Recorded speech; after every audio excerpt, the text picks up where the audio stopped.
O, Jezu, ta kėdė kaip traška, tu girdi? Sanariai čia tau. Ne, čia.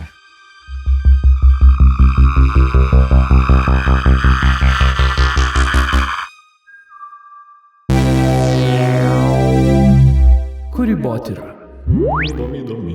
Sveiki, mėly klausytojai, Kūrybotyros ir YouTube'o žiūrovai per brūkšnelį klausytojai, nes tenai video nėra, tiesiog sukasi kažkoks vizualas, bet nepaisant to, esate labai laukiami, gerbiami, mylimi, trokštami, kokie dar? Geidžiami. Geidžiami ir dėkojame, kad prisijungėte ir klausotės mūsų šiandien su Milda Gaulinė. Ir Augustinu Balaišu. O vargonėlius damplina Jonas Matusevičius. Taip, Milda, tai šiandien esu pasiruošęs aš ir noriu tave pakviesti į tokią kelionę, bet prieš tai noriu taip pat mūsų žiūrovus per brūkšnelį klausytojus ir tiesiog klausytojus pakviesti prenumeruoti mūsų tinklalaidę tiek Spotify, tiek YouTube platformose, sekti mus socialiniuose tinkluose. Ir šiandien norėčiau pakalbėti tokia, sakyčiau, nepaprasta tema, o ganėtinai aktualia tema, ko gero, kiekvienam iš mūsų. Ir tai yra kritika, savikritika ir žalingas savęs menkinimas. Oho. Laukiu tavo įspūdžio dabar. Tai čia aktualu, tikrai aktualu. Čia jau tas botagas, žinai, pastatytas šalia nusiplakimo ir savikritikos ir bausmės. Ypatingai lietuvių darželiuose. Taip. Jau mes tai esam ten visiškai tokia tauta, kuri jau, jeigu jau mes, tai jau ko čia mes norime tikėtis iš savų, taigi mes esame tokie. Tikrai, Bėdžiai. nusiplakam ir dar pasiprašom, gal dar kitas papildomai pritvotų. Vargšai ir dar užsiimame saviplaką. Ir turime dar ir ne tik tai savo, bet ir draugui, žodžiu, atėjus pasikalbėti ir ten galime išsiventiliuoti reikia dažnai. Ir pakritikuoti, ir suduoti, ir savo, ir kitam, ir panašiai. Gerai, įdomu, kalbam. Tai tiesiog, kaip supranti, kas tai yra ta kritika? Gal gali paaiškinti savo žodžiais? Tai kritika be abejo yra ta nukreipta į kitą ir paskui nukreipta į save. Tai kaip ir minėjai, ta savikritika, tai čia mes save nuolat plakam ir tikrai dažnai tą mintyse darom dėl įvairių dalykų. O kritika, jeigu yra konstruktyvi, tai aš labai už konstruktyvę kritiką, nes... Čia su statybininkais kažkas susiję? Ne, čia už kritiką, kuri susijusi su veikla, kurią darai, bet kai ji išsakoma yra argumentuotai, pagrindžiant ir pateikiant kažkokių pavyzdžių. Nes viena yra, kad tiesiog, taip liaudiškai kalbant, suvarimas dėl suvarimo, bet kita vertus kritika konstruktyvi, su argumentais, su tam tikrais patarimais jie augina. Tai aš esu šitos kritikos šalininkė, o ta saviplaka, tai čia ir gal nuo auklėjimo priklauso dalykų, gal ir nuo aplinkos, kurioje esame užaugę, nes viena vertus dar yra tie iš aplinkos atėję stereotipai, būk savo vietoje, neišsišok. Ir čia tada tu vis save kaip ir bandai neįsišokti, o paskui žiūri, kad ir nešokinėjau. Taip, ir nebešokinėjau. Tai ta saviplaka ir iš tų ateina socialinių įvairių dalykų.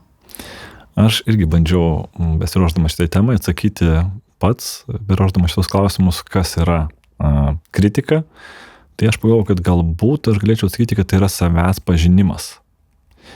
Kad per kritiką mes galime pažinti save. Ne tik tais per savikritiką, bet kaip ir mes reaguojame į kitų žmonių paleistas strėles, ietis, kulkas, čia kaip pavadinsim, ar ne, apie mūsų kažkokį darbą, mūsų pasisakymą, mūsų, gal galėtų, nežinau, eiseną, šukuoseną, rūbus ir kitokius dalykus. Tai tas irgi duoda labai daug ir kaip pasakyti, dabar aišku, įsijungia toks vidinis savikritikas, tai aš lygiai taip pat nesu čia kažkoks tai, šventasis ir lygiai taip pat kažkada esu ir ne kartą tikrai ir šiais metais, ko gero, esu ne kartą įsižeidęs dėl pasakytos kritikos, nes aš tikrai galvoju, kad buvau nesuprastas, kad aš esu geresnis, negu mane kritikuoja. O tada bandai išsiaiškinti, ar ne? Taip, bandau, kartais, aišku, ir emocijos paima viršų, bet iš kitos pusės, kai pagalvoju, kad ar iš esmės egzistuoja ta sveika savikritika ir aš galvočiau, kad egzistuoja, bet reikia vėlgi nepamiršti, kad yra iš žmonių ateinantis žodžiai, kritikos žodžiai dažnai būna neracionalūs. kaip ir tu sakai, konstruktyvus, tai nekonstruktyvus. Kartais tai gali kalbėti žmonių, sakykime, nesaugumas. Kad jie mato, kad tu iš tikrųjų šiaip visai gerai pavarėjai. Bet, pavydas, pyktis. Toksai gal savo problemų sprendimas per pasakymą, per užgauliojimą, užgavimą kito žmogaus ir taip toliau, tai vėlgi tuos dalykus, čia psichologai galbūt geriau tą galėtų dalyką paaiškinti, bet vėlgi reikėtų mokėti atskirti.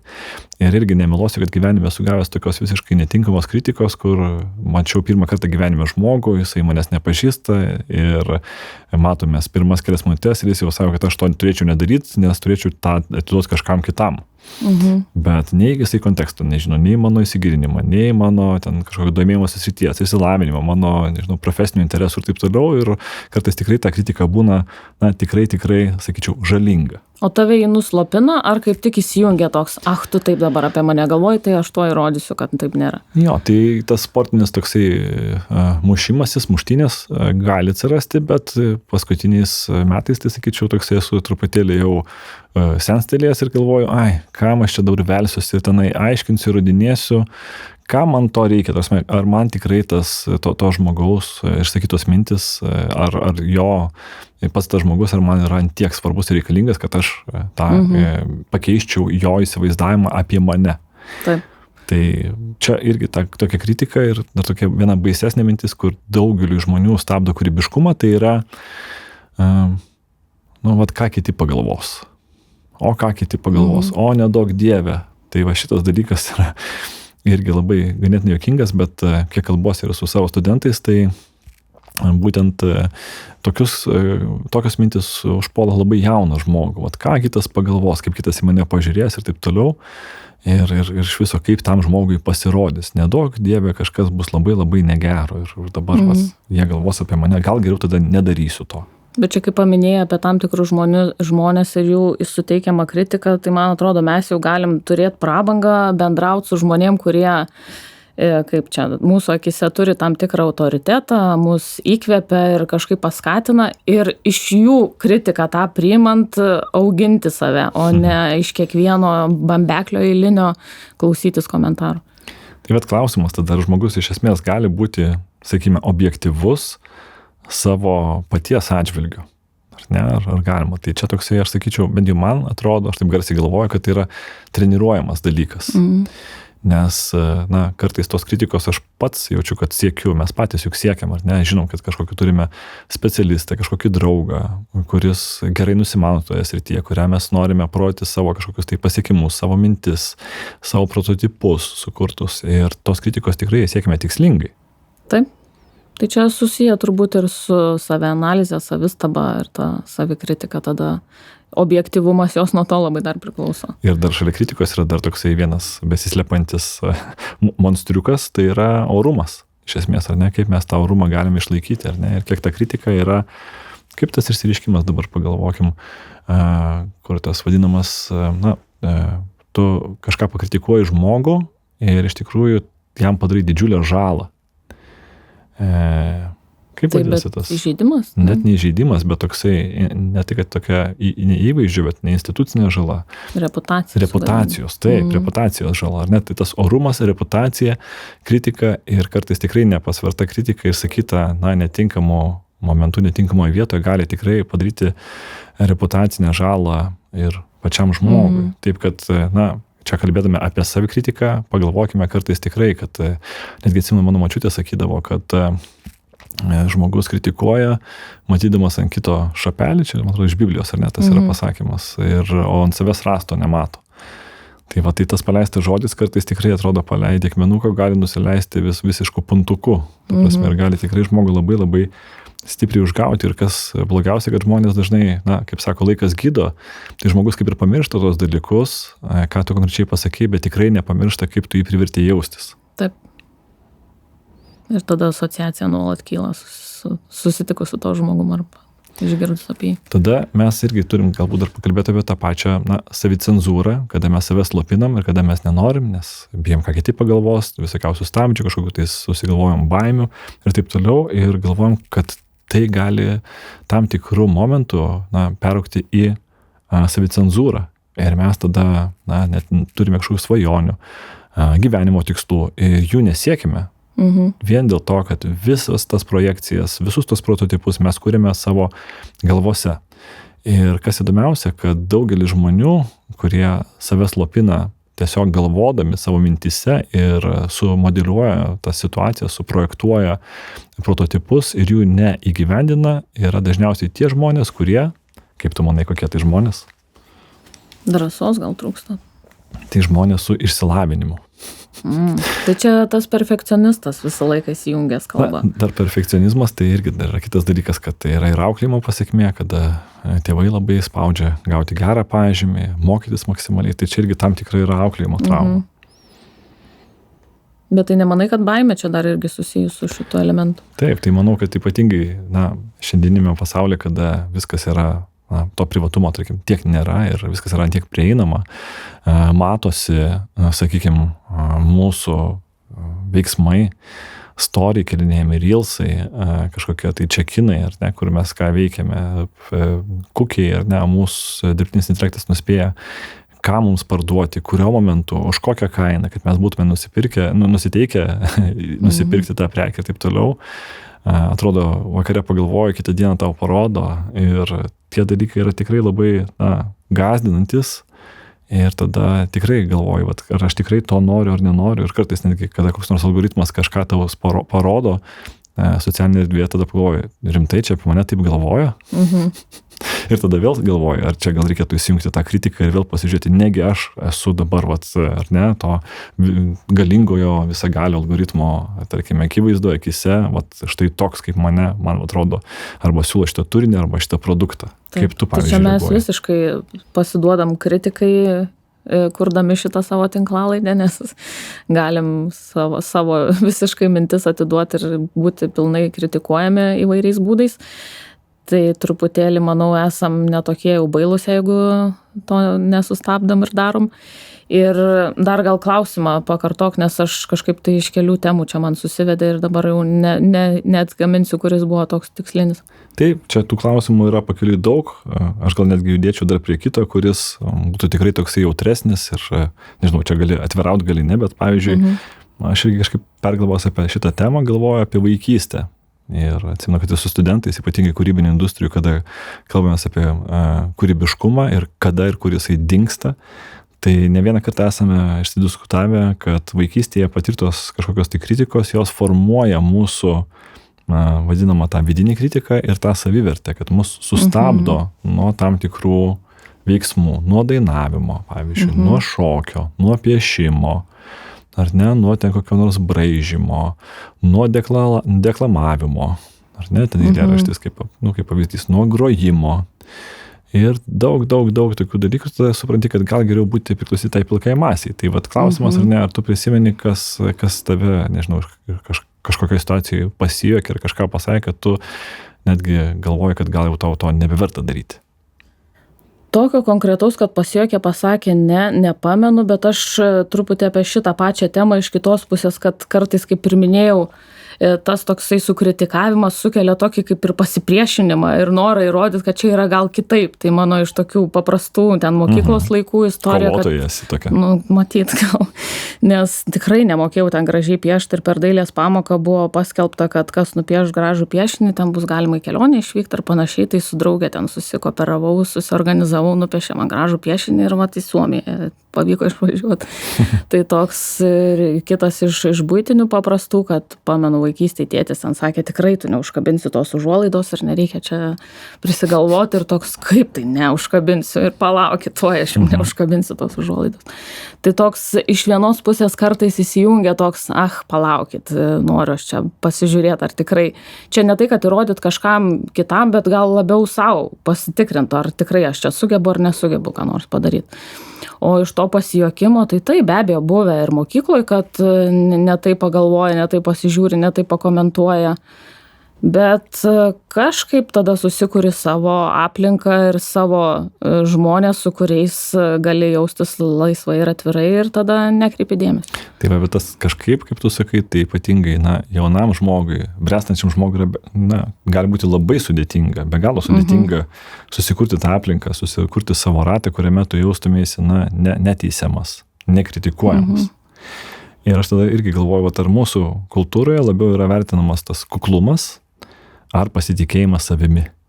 Kaip tau atrodo? Man atrodo, čia evoliucionuojam. Iš to kuklumo truputėlį plėšiamės tos marškinius ir einam link to labiau pasitikėjimo. Dabargi mokyklose visus čia lyderiais mokina būti pasitikinčiais savimi, herojais ir panašiai. O anksčiau, taigi sakė, būk savo vietoje, neišsišok ir nelysk į akis, kur nereikia. Tai tas keičiasi, tikrai keičiasi, tik tai kartais gal į vieną kraštutinumą dar truputėlį nuslystam arba į kitą.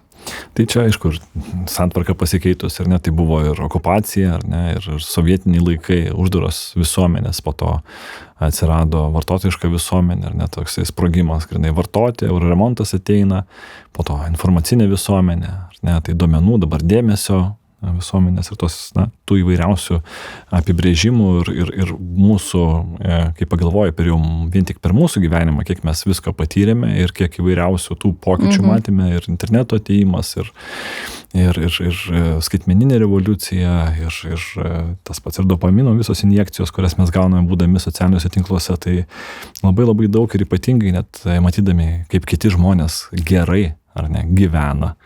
Čia su kabutėmis, ar ne, kiti sako, kad reikėtų sakyti ne kabutėmis, bet 2 kartus gerai, tada supras, kad kabutės pavartojau. Tai kaip pateikia save socialiniuose tinkluose, kad jie ir blogai besijausdami save vis tiek pristato, kad jie labai gerai kažką veikia, tai tada vėlgi mes tą kritiką vėl jungiam ir galvojam, okei, aš šiemet niekur nevažiuosiu, gal tik į Šventąją. O kiti ten į Turkiją, į Balį vyksta, į Ameriką, ir aš koksai nevykėlis esu, neuždirbu, ar ne, kas iš to gaunasi. Ir mes tikrai tokia savigrauža galime tikrai susirasti labai labai tokių, kad gailėkit manęs. Pažiūrėkit, koks aš vargšas, pasigailėkit manęs.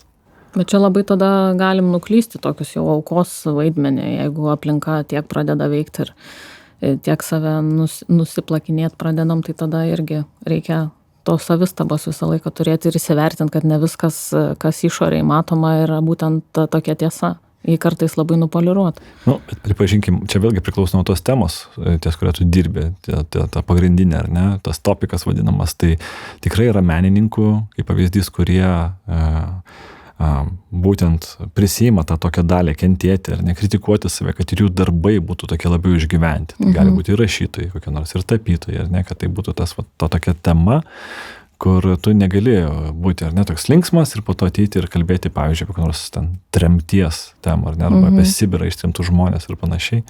Tu negali būti, ar ne, stand-uperis. Aišku, kiti sakys, tai kaip tik tu gali.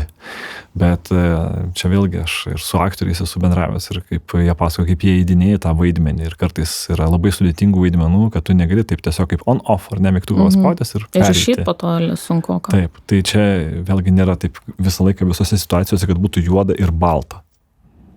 Tikrai taip. Kaip manai, o kaip keičiasi, tarkime, kūryba, kai kūriama iš pasitikėjimo, iš to pasitikėjimo savimi ir ne dėl to, kad aš nebijau baimę suklysti. Atsimenu, kažkada esam kalbėję, ne tinklalaidėje, bet kad mes periodą, tą etapą kažkada esam su to susitaikę, kad klysim ir tai yra proceso dalis. Gal atsimeni kažką iš to? Taip. Papasakok. Tai mes ir kalbėjom, atsimenu, kad būtinas tas klaidos faktorius, nes būtent padarius 100, net ir 1000 tų klaidų, mes prieinam prie sprendimo, net ir Edisonas yra, sako, aš nepadariau kažko blogai, aš tiesiog 100 000 kartų radau ir supratau, kaip tai neveikia. Taip. Tai realiai, kol tu nepamatysi ir neišbandysi tų dalykų, tol nesužinosi, koks yra tas galutinis. Tai čia baimę reikia visiškai kažkaip nustumti šoną, kvailiok, leiskit savo klyst 100-150 kartą. Tai būtent tas klaidos faktorius, jisai numuša tą motyvaciją, jisai kartais norisi viską mesti ir pasiduoti dėl to, nes kažkam nepavykus, tai tikrai mums nėra, kaip mes kalbėjom, kad ta dopamino karta mums reikia iš karto greito apdovanojimo, o klaida tikrai neduoda to apdovanojimo. Tai mums reikia to apdovanojimo susikurti šalies arba tada jau susitaikyti, kad kažkas bus, bet ne iš karto. Aš netgi pagalvoju, kad galėtų būti tokia susikurta kiekvienam savo taisyklė, kurią reikėtų įsivardinti kiekvienam skirtingai, bet aš kvieščiau galbūt mūsų klausytojus pagalvoti, kiek mes dėl tos kritikos ar savigraužaties nepasiekėme, nepadarome, nepradedame tą, ką norėtume nuveikti. Kūrybotyra. Prenumeruok, spausk patinka ir dalinkis su draugais. Daug turbūt yra dalykų, kur ir nepradedam, nes atrodo, kad vis nepakankami, dar kažko nesužinojom, dar neišmokom, dar neįsiaiškinom iki galo, dar ko nors nepasitikrinom, ne visas knygas perskaitėm, ne visą medžiagą surinkom, bet ar bus tas viskas kada nors? Nebus turbūt. Na, įdomus dalykas irgi, iš filosofinės pusės, tarkim, Sokratas skatino pažinti save, bet toksai savęs pažinimas tikrai, arba analizė, tai nereiškia, kad turi niekinti save. Ar ne? Tai galbūt kažkam filosofinė mintis galėtų padėti, ar ne? Kad pažinkite save, bet ne tai, kad save murgdytumėte kažkokiame tais tokiame, vadintumėte nevykėliu ir taip toliau. O gal kaip tik, o dabar gal mano laikas atėjo, gal aš dabar pavarysiu, štai žiūrėkit, lipu į sceną, žiūrėkit, koks aš, ar ne, kaip man seksis. Arba jeigu jau patiem neišeina, tai susiraskit, kas jūs iš šono gali tiesiog pamotyvuoti. Taip, tai, irgi turėtume būti verti patys savęs. Ir tas angliškas pasakymas I'm enough, ar ne, manęs pakanka, kartais gali būti tikrai to gydantys žodžiai. Tai, aš nesakau būtent konkrečiai šitą frazę, bet reikėtų vėlgi susirasti tos savo ritualus, metodus, kaip nustumti tą kritiką. Man atrodo, Tibeto vienuoliai kažkaip netgi tą monkey's voice vadina, beždžionės balsą, tas, kuris šneka ir kartais prišneka visokiausių nesąmonių. Tai kaip tą balsą, kiti naudoja meditaciją, kad tą balsą prigesinti, bet iš tikrųjų galima tikrai racionaliais ganėtinai būdais save sutvardyti. Arba tą balsą įdarbinkit kažkaip tik kryptingai, tada jau jeigu bamba ištisai, tai tegu bamba kur nors, gal koks kūrinys iš to kils bambėjimo. Dar iš mokslinės pusės, tai irgi čia kiek domėjausi ir kiek pasižiūrėjau, tai labai daug straipsnių tą informaciją kartoja, kad naudinga savikritika dažniausiai suaktyvina tą prefrontal cortex, tą vadimą prefrontalinę smegenų žievę, ir būtent kurie dalyvauja tas savęs vertinimas, ar ne, tai planavimas, mokymosi procesos ir taip toliau, ir iš tikrųjų būtent tas dalykas gali būti kartais ir teigiamas, kada mes naudojame tą naudingą savikritiką, ar ne, kad pavyzdžiui, aš pažadėjau šiandien atsikelti 4 ryto, bet atsikeliu, ne 4, o ten 5:30. Tai neblogai, bet dar vis tiek ne 10 balų, reikia labiau pasistengti, ar ne, netgi tas paprastas dalykas, pasikloti lovą. Ar ne? Tai lovos pasiklojimas, ir tai yra naudojamas ir Jungtinių Amerikos valstijų kareivių. Ar žinai, kodėl, pavyzdžiui, ką tai reiškia lovos pasiklojimas, tas idealus?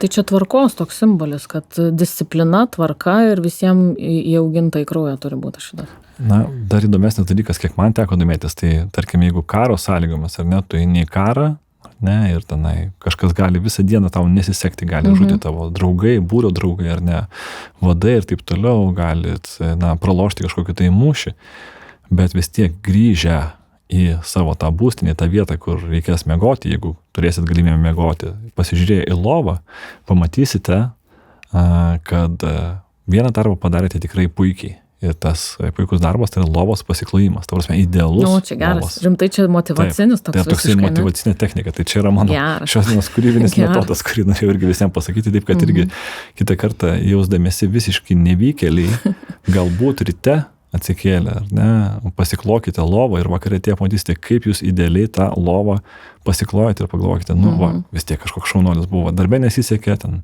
kažką susimovė, bet lovą tai idealiai paklojau. Čia geras. Tai toksai dalykas. O dabar dar iš kūrybinės perspektyvos, dar irgi tokį dalyką, galvoju, kad jeigu taip žiūrint iš teigiamos pusės į būtent tą kritiką, tai įsivaizduokime, kad žmoguje gyvena, sakykime, 3 balsai, nes kol kas kalbėjome tik apie tą vieną. Ir jeigu mes tam savo vidiniam beždžionės balsui suteiktumėm tam tikrus vaidmenis, pavyzdžiui, vienas galėtų būti kritikas, kuris būtų kaip kažkoks tai toksai rūstusis redaktorius. Ten ateitų ir sakytų, ten kažką negerai padarėjai, čia blogas, tu čia nesąmonės, pažiūrėk, vėl čia neteisingai ten parinkai tą ar kitą ar trečią. Tada galėtų būti antras personažas, toksai kaip savikritikas, ar ne, kuris grįžta prie savo kažkokio tai darbo, tarkime, parašyto teksto ir ieškodamas, ne kad ten suvaryti tave, bet pasakyti, kad okei, čia neblogai, bet žiūrėk, šitą vietą tau reikėtų sugrįžti ir patobulinti. Ar ne? Ir dar trečias yra toksai irgi vaidmuo kaip savęs menkintojas, ar ne, kaip kažkoks tai ugniagesys, kuris, tarkim, padega vieną tavo rankraštį dar net neskaitęs. Ar ne, tai tą tada reikėtų iš viso išjungti.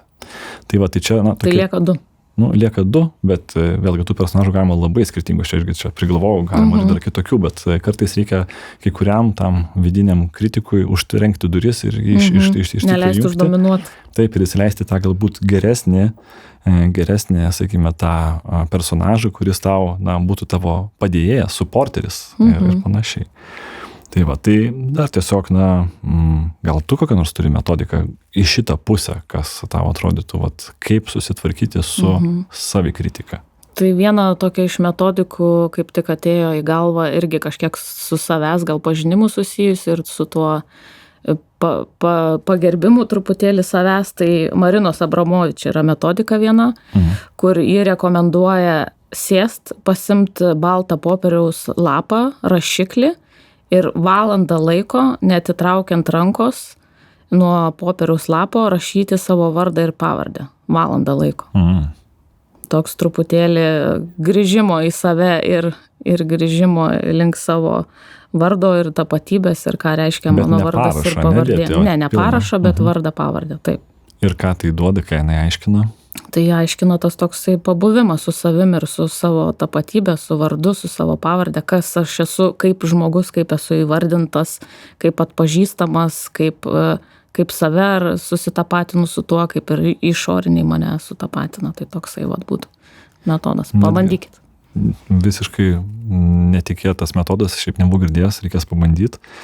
Netgi tai pagalvoju tokią mintį, kad iš esmės tai yra toksai kaip ir vidinis dialogas su savimi ir reikia tiesiog tuo momentu, ko gero, suprasti, kad mes turime režisierių savo gyvenime ir tas režisierius esame mes patys. Tai va čia esame mes. Tai dar ką norėčiau galbūt, einant link mūsų tinklalaidės pabaigos, pasakyti tokią mintį, kad iš esmės savikritika yra tam tikras mūsų pačių veidrodis. Ir kartais, jeigu jisai, gali parodyti tikrai tokį ganėtinai iškreiptą vaizdą ir tai gali mus žaloti. Kartais gali būti, toksai ir per blankus, sakykime, kada mes ne viską pamatom ir ignoruojam kažkokios savo tikrai didelės bėdas. Ir ką galima būtų pakeisti, tai vėlgi prisiminti, kad esame žmonės, kad mes galime klysti, kad mes turime klysti ir kad vėlgi esame patys savo pačių gyvenimo režisieriai. Ir pabandykime suteikti kitą vaidmenį tam savo beždžionės balsui ir susigalvoti tą personažą ir liepti jam su mumis komunikuoti kiek kitaip. Kad tai būtų kaip ir tas, kaip ten tie vadinami kaučeriai, tie padėjėjai, kurie tas balsas taptų ne toksai kaip kritikas, bet toksai, kaip ir sakai, konstruktyvios kritikos personažas. Tai būkim žodžiu ne gyvenimo tie kritikai, o gyvenimo režisieriai. Taip, savo gyvenimo. Taip. Ir nepamirškime, kokius žodžius paleidžiame į kitų žmonių pusę, nes tai irgi taip pat gali labai stipriai sužeisti. Tai tikėkime, kad žodžiai paleisti šiandien kažkiek truputėlį palietė ir jūs ir kviečiame klausytis mūsų ir kitą kartą ir labai ačiū, kad buvote kartu. Už mikrofono čia kalbėjosi Milda Gaulienė, Augustinas Balaišis ir vargonai skambino Jonas Matusevičius. Ačiū visiems. Iki.